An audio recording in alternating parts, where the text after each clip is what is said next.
Hello, friends.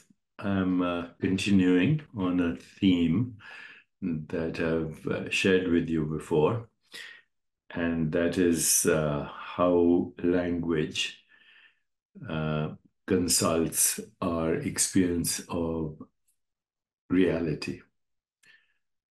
Language constructs our experience of lived reality.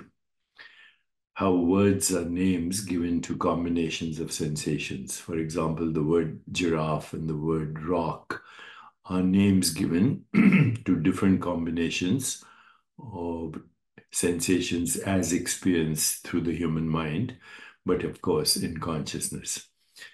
And if you don't have a word for it, it's not part of your lived reality.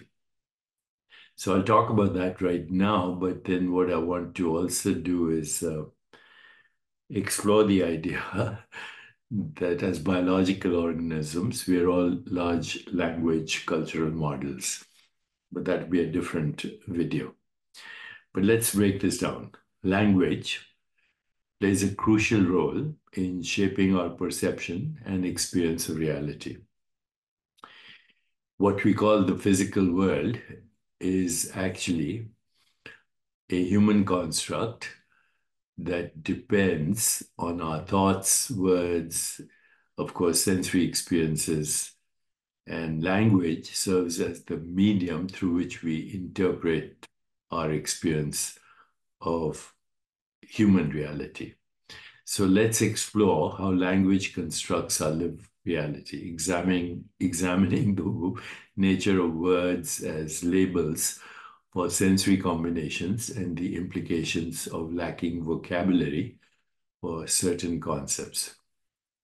At their core, words are linguistic labels assigned to particular combinations of sensations and experiences. When we use a word like giraffe or rock, we are invoking a complex set of sensory associations and conceptual understandings. The word giraffe conjures up images of a tall, long-necked animal with spotted fur, while the word rock evokes notions of hardness, solidity, and mineral composition. These words allow us to efficiently communicate about and categorize our perceptions, which are basically sensory sensations, combinations of sensations.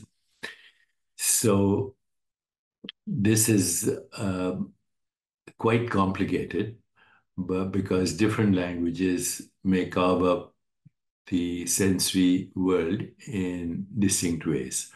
For example, some languages have more specific color terms than others, potentially influencing how speakers of those languages perceive and categorize colors. But let's just take the example I gave, giraffe and rock. The words giraffe and rock provide an interesting contrast in how language encapsulates different types of sensory experiences.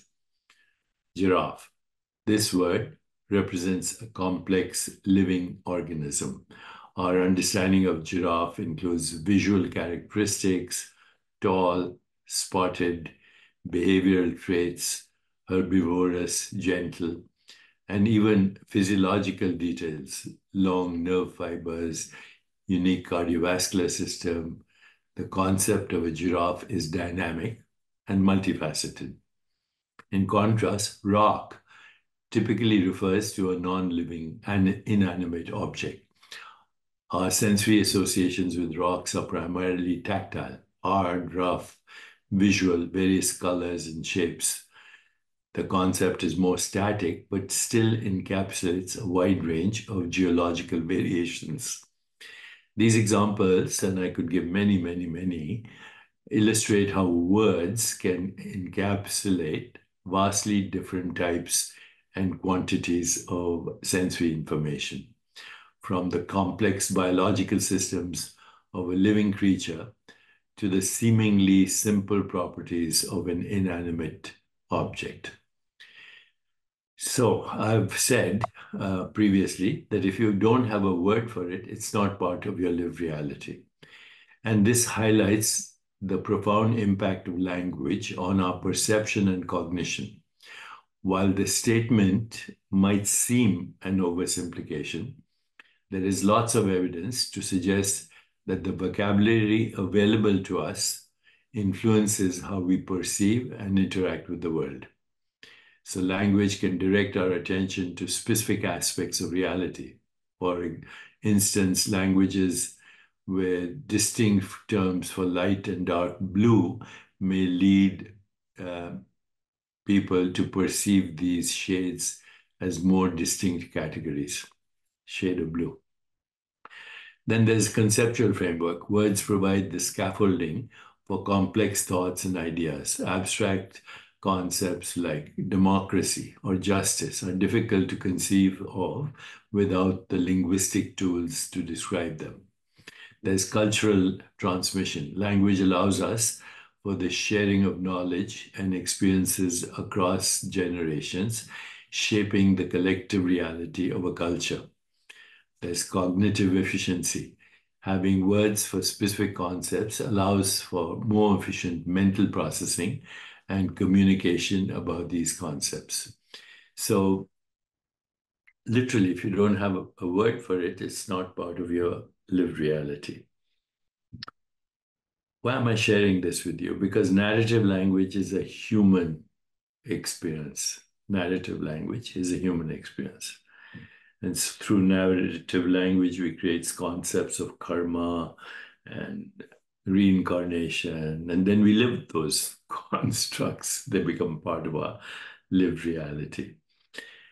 And of course, the words we use and the images they conjure up have epigenetic ramifications. They modulate the activity of genes and change the neural landscape of the brain to re-experience what the word denotes. So the word is entangled with the form and the phenomenon. Name and form and phenomenon all go together. And once we understand this, I would like to explore with you how large language models, including AI, and then the metaverse with augmented technologies like virtual reality, extended reality, immersive reality, how these will actually generate new landscapes of the brain that will allow us to experience extended landscapes, or should I say dreamscapes of reality. This is exactly how the word becomes the flesh. The divine invented language, not you and I.